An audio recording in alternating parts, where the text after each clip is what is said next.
Déjeme decirle que según los estándares del mundo, Cristo fue un fracaso miserable, de acuerdo a los estándares del mundo.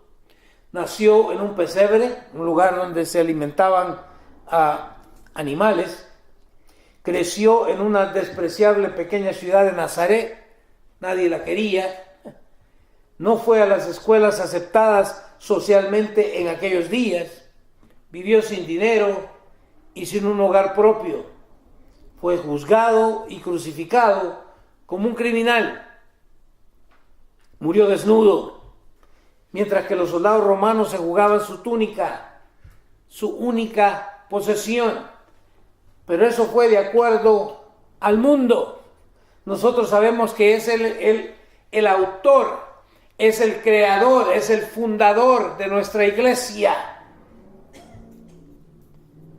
El día de hoy quiero hablarles acerca de un aspecto de la madurez, que es el poseer un corazón y una mente de siervo. Poseer un corazón y una mente de siervo. Pero antes de comenzar, déjeme decirle que para ser un siervo eficaz y maduro, también debemos nosotros saber quiénes somos.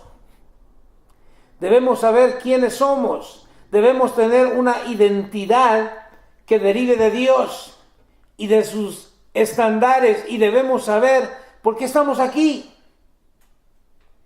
Tener un buen sentimiento acerca del destino, del propósito que Dios tiene para nuestras vidas. Debemos servir con una visión de hacer la voluntad de Dios sin importar nada más.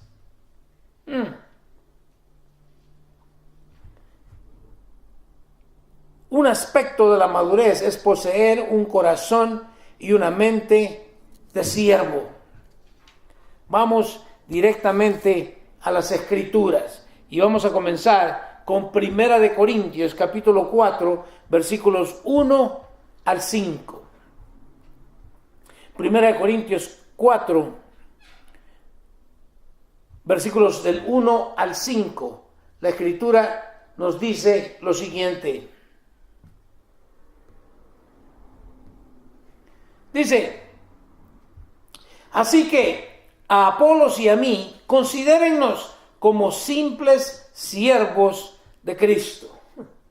A Apolos y a mí, dice Pablo, considérennos como simples siervos de Cristo. Esto de siervos, quiero que lo entienda. Mucha gente habla, ¿no?, de, el siervo del Altísimo, sin entender lo que verdaderamente esta palabra significa. Siervo, simple y sencillamente, es un esclavo. Pablo entonces se está describiendo a sí mismo y a Apolos como ¿qué? Como simples esclavos de Cristo, a quienes se nos encargó la tarea de explicar los misterios de Dios. Como esclavos, como simples siervos, se nos ha encargado una tarea, que es ¿cuál? La de explicar los misterios de Dios. Ahora bien, alguien que recibe el cargo de administrador, ahora cambió de ¿qué? De siervo, de un esclavo, que recibió la tarea de explicar los misterios de Dios. ¿Hacer un qué? Hacer un administrador. Pero lamentablemente el día de hoy a veces creemos nosotros que como administrador yo soy el que tengo la autoridad, y déjeme decirle, no, al contrario, como administrador debo ser fiel, porque solamente estoy administrando lo que no es mío, es de mi Señor. Por lo tanto, debo de encontrarme siendo ¿qué? Fiel, debo ser fiel. Sigamos leyendo. Versículo 3. En cuanto a mí, me importa muy poco cómo me califiquen ustedes o cualquier autoridad humana. Ni siquiera confío en mi propio juicio en ese sentido. Ya lo hemos visto, ¿verdad?, en otras escrituras, donde a veces yo puedo pensar que estoy bien. A veces puedo pensar yo que yo soy muy buena persona.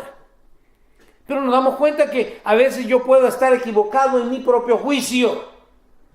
¿Tengo qué? Tengo la conciencia limpia. Mire qué tremendo. tengo la conciencia limpia, pero eso no demuestra que yo tenga razón. Es el Señor mismo quien me evaluará y tomará la decisión. ¡Qué tremendo! Vamos a ser evaluados y luego vamos a tener que aceptar la decisión que el Señor tome acerca de nosotros.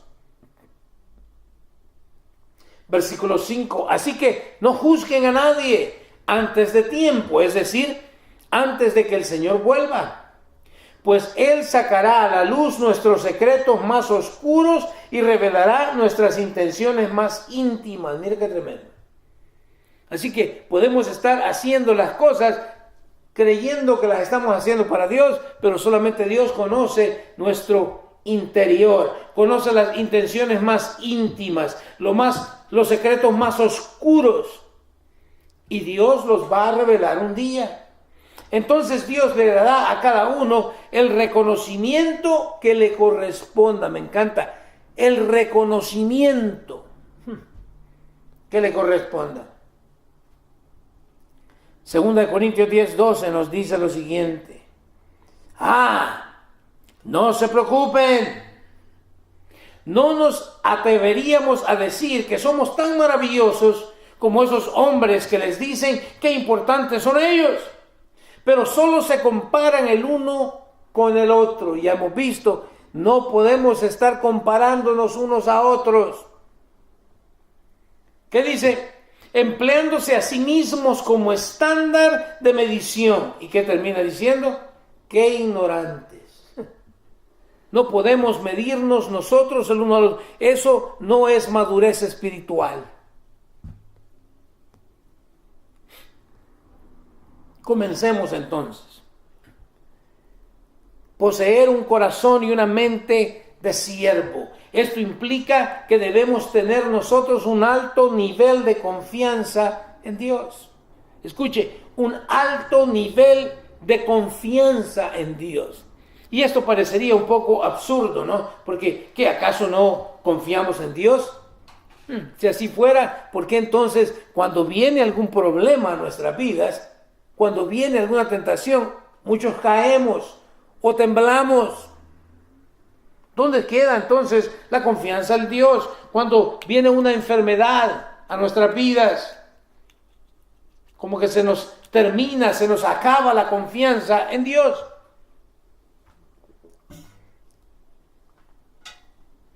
Pero una persona madura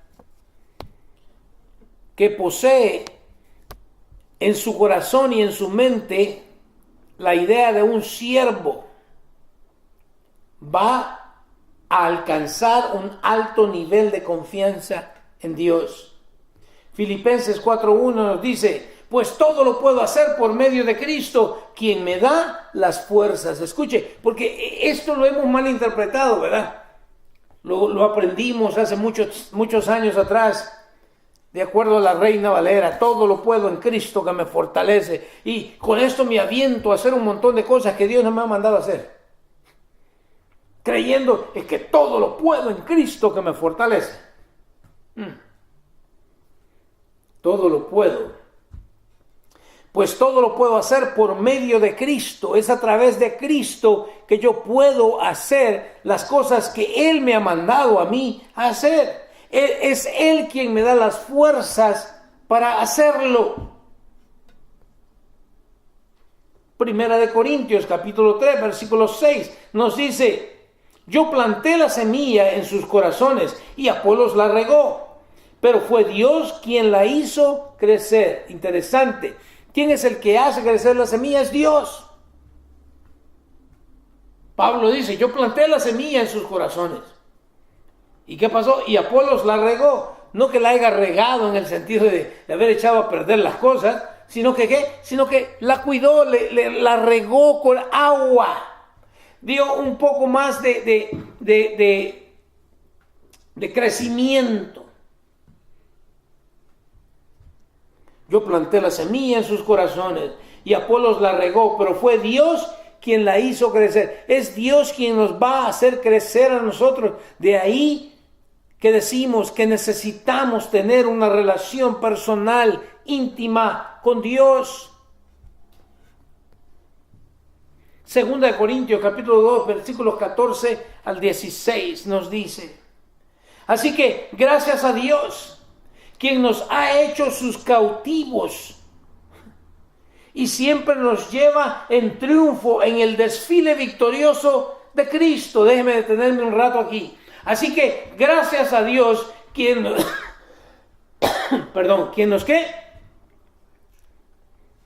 nos ha hecho sus cautivos. ¡Wow! ¿Qué es eso? Déjeme explicarle.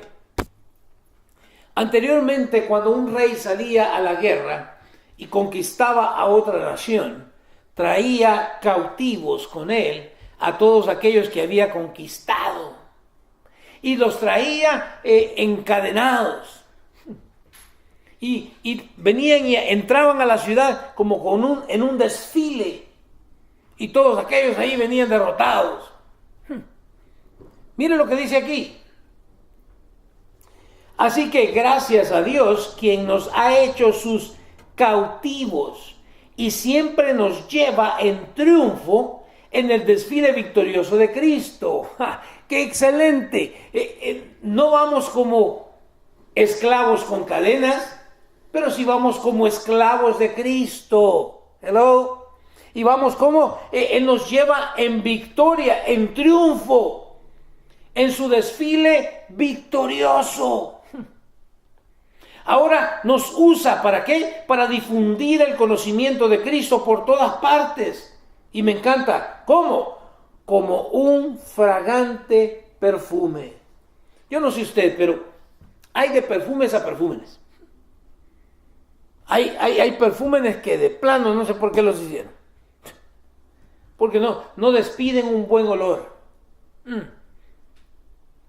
La pregunta es, si vamos nosotros en el desfile victorioso de Cristo y Dios nos quiere usar para difundir el conocimiento de Cristo por todas partes, ¿somos un olor fragante?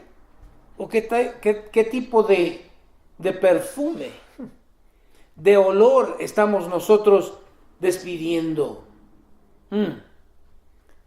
Si estamos creciendo en Él, si estamos madurando en Él, si tenemos en nuestro corazón la idea de que somos siervos de Él, vamos a despedir un olor fragante. Versículo 15. Nuestras vidas son la fragancia de Cristo que sube hasta Dios.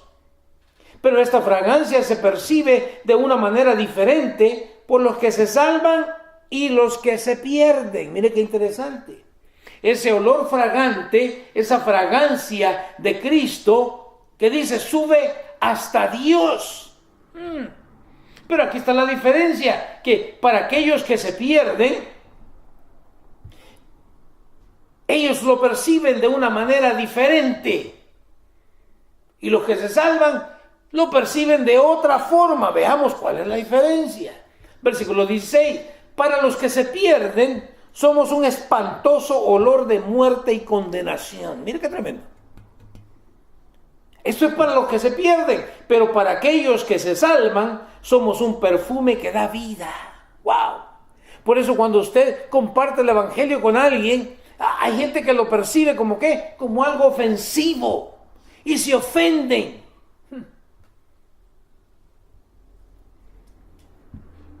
¿Por qué? Porque ellos son los que se pierden. Pero para aquellos que dice, para aquellos que se salvan, somos un perfume que da vida. ¿Cuántos le agradecen a aquel que les compartió el evangelio? Porque alguien tuvo que habernos compartido el evangelio. Alguien se tomó el tiempo para poderse dejar ser usado por Dios, para traer ese olor fragante, esa fragancia de Dios a nuestras vidas. Dice, ¿y quién es la persona adecuada para semejante tarea? ¡Wow! Si nosotros nos ponemos a considerar, nos damos cuenta de que en realidad, ¿quién es esta persona? ¿Quién es la persona adecuada para semejante tarea? Yo le digo, yo me eliminaría por completo. Pero es Dios quien nos capacita. Es Dios quien nos llama. Es Dios quien nos elige. Es Dios quien nos prepara. Estamos seguros de todo esto debido a la gran confianza que tenemos en Dios por medio de Cristo. ¿Cuál es la gran? O sea, no es una poca confianza, es una gran confianza. Estamos seguros de todo esto debido a la gran confianza que tenemos en Dios por medio de Cristo. No es que pensemos que estamos capacitados. ¿Escuchó eso? Aquel que piensa que está capacitado no está capacitado. Pero aquel que entiende que no está capacitado, pero que es en Cristo Jesús, es en Dios a través de Cristo, que entonces entramos a estar capacitados, es por Él. No es que pensemos que estamos capacitados para hacer algo por nuestra propia cuenta, ahí está la cuestión. Nuestra aptitud proviene de Dios. O sea, el yo creer que estoy capacitado es porque creo en Dios. No en mis habilidades, no en mi inteligencia. Es en Él que yo puedo entonces hacer todas estas cosas. Estamos en 2 Corintios 3, 4 al 6. Él nos capacitó, escuche esto, Él nos capacitó. Eso quiere decir que cada uno de nosotros, al entrar a la familia de Dios, al nacer de nuevo, ya hay cierta capacitación que Dios nos ha dado. ¿Para qué? Para que seamos ministros de su nuevo pacto. Mire, cada vez que le decimos a las personas, voltea a la persona que está a un lado suyo y dígale esto, y siempre lo volteamos y con una sonrisa, ¿verdad? ¿Por qué? Porque es como que no la creemos, ¿se da cuenta? La confianza, esa confianza que la cual le estoy hablando todavía no está ahí. Pero de acuerdo a esto que dice, somos ministros. No porque yo diga que yo estoy capacitado, no, Él me capacitó para que sea ministro ¿de qué? De su nuevo pacto. Este no es un pacto de leyes escritas, no es la ley, sino ¿del qué? Sino del Espíritu. El antiguo pacto escrito termina en muerte, pero de acuerdo con el nuevo pacto, el Espíritu da vida. El antiguo pacto es el Antiguo Testamento, la ley, los profetas. El nuevo pacto es el Nuevo Testamento. Es Jesús quien nos da ¿qué? El Espíritu Santo. Y el Espíritu Santo es el que da vida. La letra mata. 2 Corintios 12, 9 al 10. Cada vez, mire, aquí está Pablo, y esto es bien interesante. Cada vez él me dijo, Pablo tenía un problema, y muchos varían en cuanto a qué era lo que estaba hablando Pablo, cuál era el aguijón de Pablo. Muchos dicen que Pablo se estaba quedando ciego, pero no tenemos suficiente evidencia para confirmarlo. Eso se dice, eso creen algunos. Yo, de acuerdo a las Escrituras, creo más que el problema era de que el hombre había recibido tanta revelación de Dios que ¿qué es lo que sucede cuando de repente tú tienes demasiada información en tu cabeza? De repente te empiezas a creer mucho y permites entonces cierto orgullo que entre a tu vida. Lo que haya sido, eso es lo que yo creo, no tiene usted que creerlo y no vaya a andar diciendo por ahí, oh, el pastor dijo. No, eso es lo que yo creo. Pablo había recibido, de hecho, mire, Pablo es el que escribió la mayoría del Nuevo Testamento. Había recibido tanta revelación y tantas visiones que había tenido, que de repente él habla como en una tercera persona, pero era de él quien estaba hablando, que había subido hasta el tercer cielo, o sea, había visto muchas visiones. Cada vez él me dijo, porque le pide al Señor que le quite un aguijón en la carne, algo que le molestaba, que después lo termina diciendo como un mensajero de Satanás. Tremendo. Cada vez él me dijo, cuando le pide a Dios que se lo quite, ¿Qué dice? Mi gracia es todo lo que necesitas. ¡Wow! Recordemos esto cada vez que estamos atravesando algo que creemos nosotros que no podemos con ello. ¿Qué dice? Mi poder actúa mejor en la debilidad. ¡Wow! Mi gracia es todo lo que necesitas. Mi poder actúa mejor en la debilidad. Así que ahora me alegra jactarme de mis debilidades para que el poder de Cristo pueda actuar a través de mí. Así que ahora me alegra jactarme de mis debilidades. Mira, hay gente que quiere proyectar como que no tuvieran debilidades, sin darse cuenta que es ahí precisamente donde Cristo es glorificado. Cuando yo no puedo, Él sí puede. Segunda de Corintios 12, 9 al 10 nos dice: es por esto que me deleito en mis debilidades y en los insultos, en privaciones, persecuciones y dificultades que sufro por Cristo. ¡Wow! Hay debilidades, vas a recibir insultos,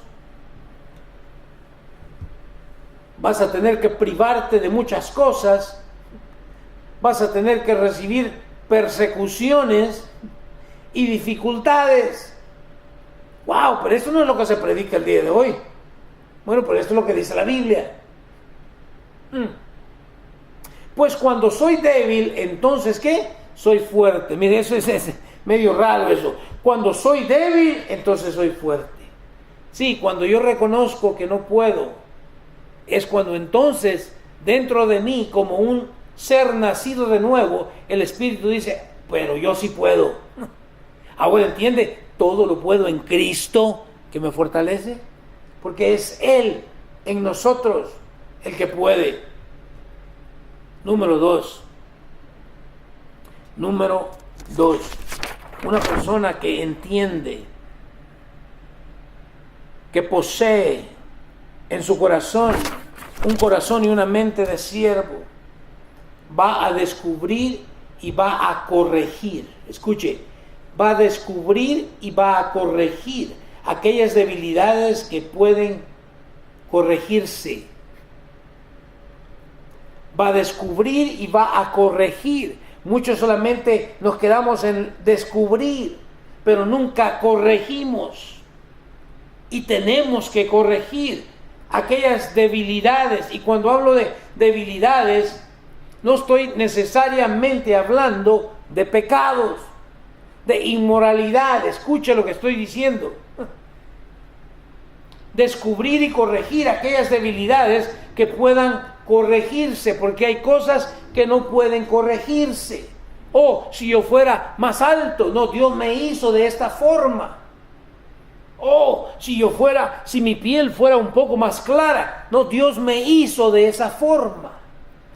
Si yo hubiese nacido, no, si Dios permitió que yo naciera en la nación donde yo nací.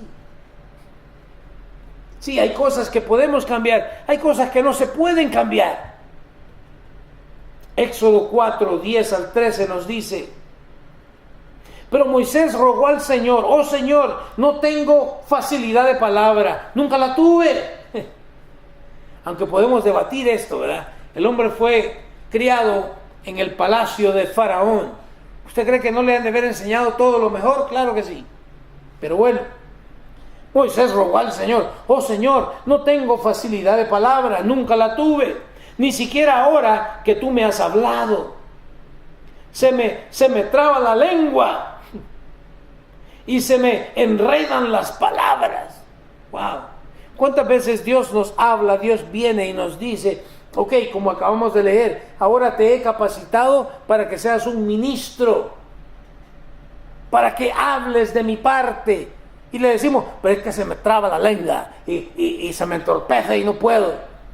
Escucha, ya Él te capacitó, ya Él te preparó. Pero todavía miramos aquellas cosas como: no las puedo cambiar. Me encanta Se me traba la lengua y se me enredan las palabras. Entonces el Señor le preguntó, ¿quién forma la boca de una persona? Wow. Y todos sabemos la respuesta de quién forma la boca de una persona. Es Dios. Sigue diciendo, ¿quién decide que una persona hable o no hable? Wow, escuche, ¿quién decide que una persona hable o no hable? ¿Se acuerda cuando de repente el Señor sana a una persona que había nacido ¿qué? Ciega? Y nosotros humanamente siempre pensamos cosas que no tenemos que pensar. De seguro el pecado de los padres, por eso le... No, Dios dice, no, simple y sencillamente nació así para que el poder de Dios se manifestara en él. ¡Wow! ¿Quién decide que una persona hable o no hable? ¿Que oiga o no oiga? ¿Que vea o no vea? ¿Acaso no soy yo, el Señor? ¿Acaso no es Él el que nos está enviando, el que nos está encomendando, el que nos está mandando? Versículo 12. Ahora ve, yo estaré contigo cuando hables y te enseñaré lo que debes decir. ¿Qué más necesitamos? Pero no, ¿verdad? A veces como Moisés. Pero Moisés suplicó de nuevo. Te lo ruego, Señor, envía a cualquier otro. Envía a cualquier otro. Yo quiero decirte, no. El hecho de que Dios, mira, si Dios estuviera con la idea de únicamente salvarnos, ¿por qué no nos mata después de que nos convertimos? No es esa la idea, pues ir al cielo, ya estamos, ya lo hicimos. Pero no, el propósito de Dios es que ahora Él quiere, escuche, Dios quiere ahora usar tu vida para que tú proclames el Evangelio, para que compartas las buenas nuevas con otra persona, para que otros puedan ver ese olor fragante, ese perfume agradable delante de Dios, que únicamente va a poderse producir a través de la madurez, del crecimiento espiritual, de entender quién soy en Cristo, de entender por qué todavía estoy aquí en esta tierra. Hay un propósito por el cual Dios nos ha dejado aquí. Y muchos no han entendido esto y van tras otros propósitos y otras metas. Romanos 12, 3 al 4 nos dice, basado en el privilegio y la autoridad que Dios me ha dado, le advierto a cada uno de ustedes lo siguiente: ninguno se crea mejor de lo que realmente es. Mire qué tremendo. ¿Crees que eres muy bueno en alguna área? No te creas tan bueno.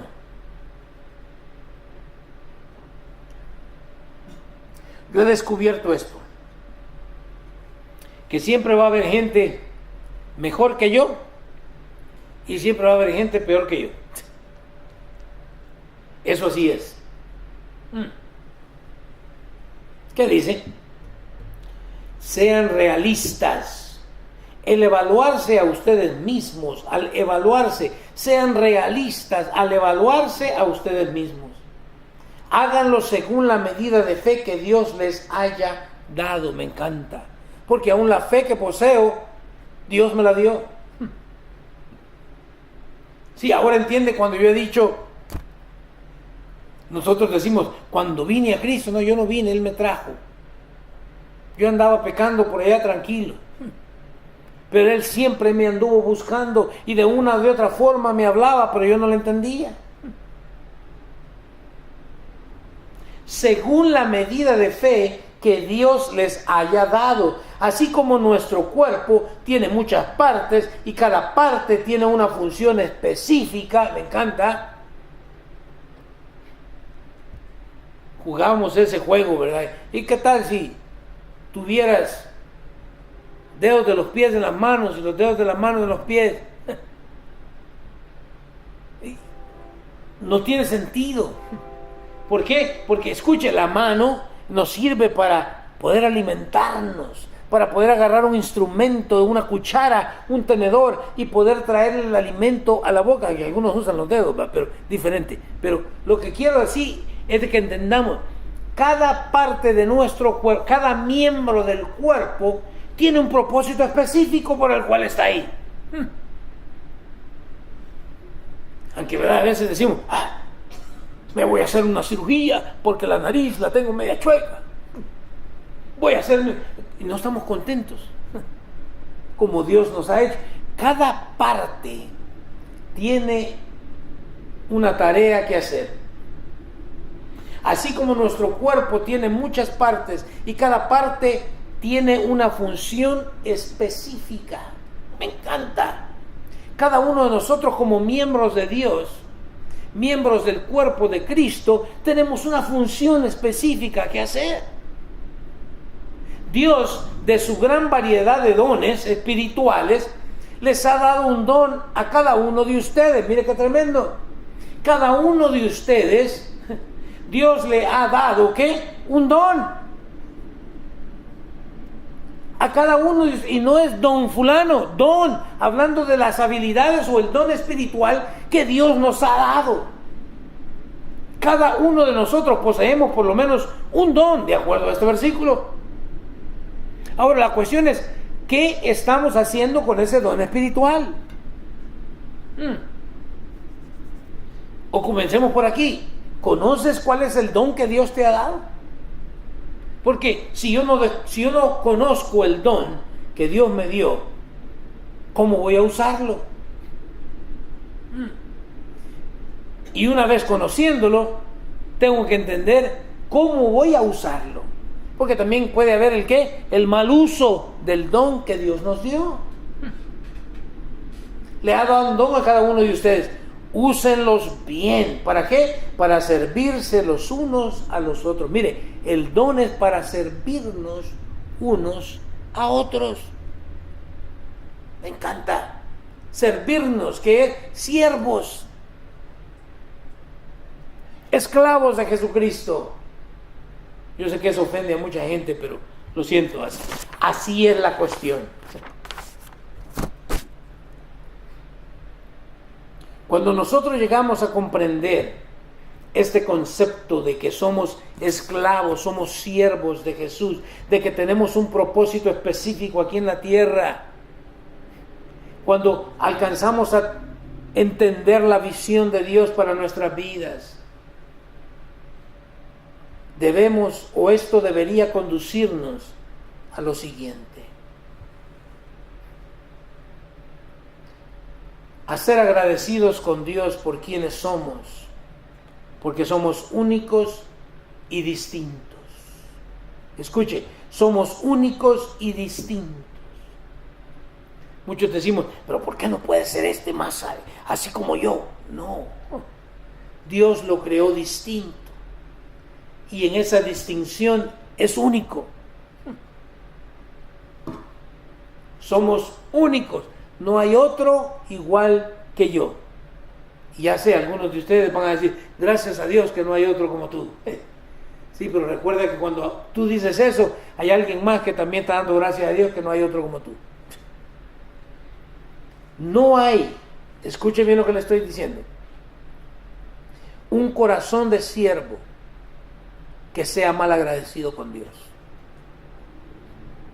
Debemos estar agradecidos con Él.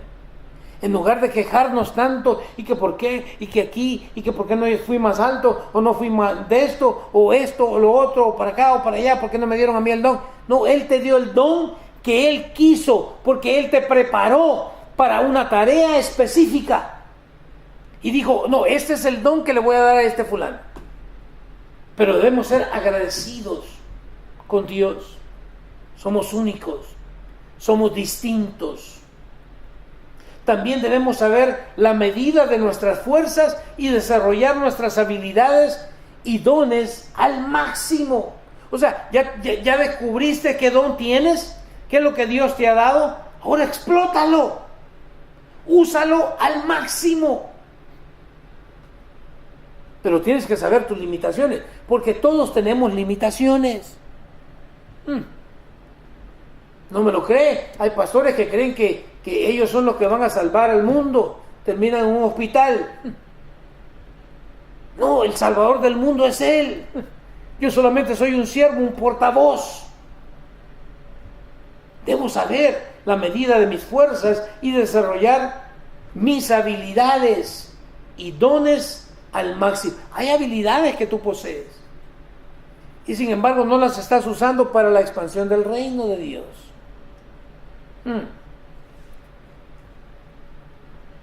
Y esta está buena. Le puse intentar corregir y cambiar nuestra vida. Escuche, intentar corregir y cambiar nuestra vida. ¿Por qué le puse así? Porque por esta sencilla razón.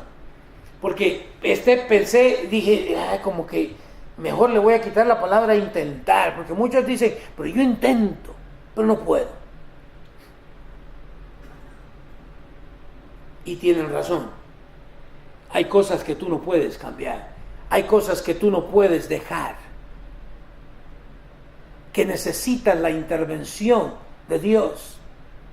Por eso le puse entonces, la voy a dejar así, intentar corregir. O sea, deja de intentar corregir y permite que sea Él quien haga el cambio completamente en tu vida.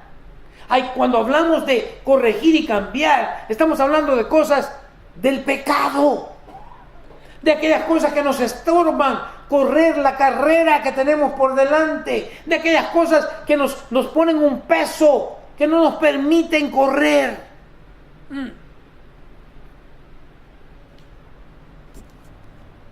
Intentar corregir. Debo corregir. Hay cosas que yo debo corregir. No debo esperar a que Dios lo haga. Hay cosas que yo tengo que hacer. Hay cambios que tengo que hacer en mi vida. ¿Se acuerda como cuando usted se casó, verdad? Ya no podía seguir viviendo como que era soltero. ¿Por qué? Porque no, usted tomó la decisión de casarse. Ahora tenía que cambiar.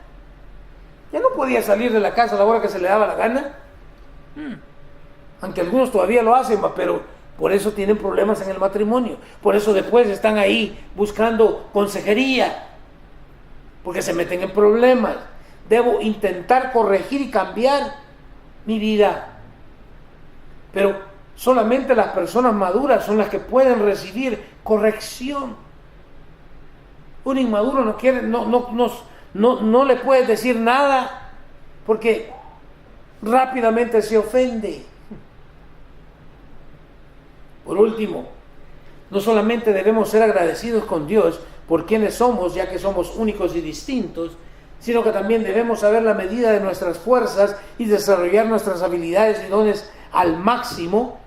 También debo corregir y cambiar mi vida, pero también debo aprender a aceptar aquellas cosas que no podemos cambiar. ¿Escuchó lo que dije?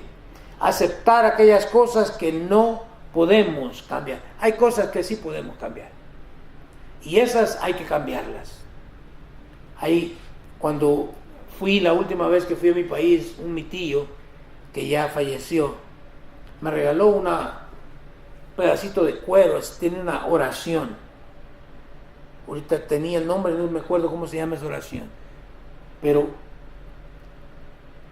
dice: Señor, dame las fuerzas para aceptar las cosas que no puedo cambiar y cambiar las cosas que sí puedo cambiar. Y nosotros debemos de vivir de esa forma. Señor, ¿qué es lo que estoy enfrentando que con mis fuerzas no puedo? Entonces debo rendir esas cosas a tu señorío. Pero las cosas que yo puedo cambiar, entonces de esas me voy a encargar yo.